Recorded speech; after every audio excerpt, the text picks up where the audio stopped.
I'm Levi Unema, and this is Levi Explains Things.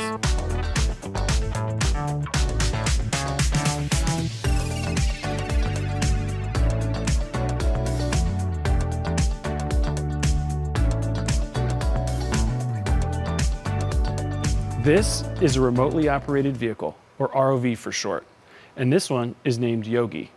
It's rated for 1,500 meters. The primary components of an ROV are lights, cameras, action. And today, we're going to talk about the lights. When you go to the bottom of the ocean, it's very dark, so we bring a lot of lights with us. This robot has 6 forward-facing LEDs. Each lamp has 5,000 lumens. That's 100 times as many lumens as the average cell phone light.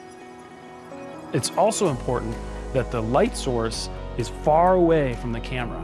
So we have swing arms that take the lights and bring them way out. This reduces backscatter. Backscatter, think of when you're driving your car in heavy snow with the high beams on. That's what backscatter is.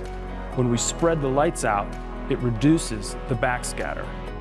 The ocean has what's called marine snow. All throughout the water, there's small particles, which the light reflects, and you see it in the camera view. So by spreading the lights out, we reduce backscatter.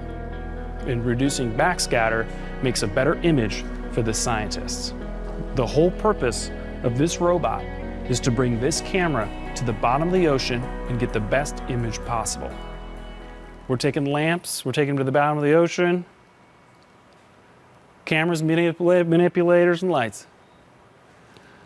Any questions? Drop it in the comments. This was Levi Explains Things.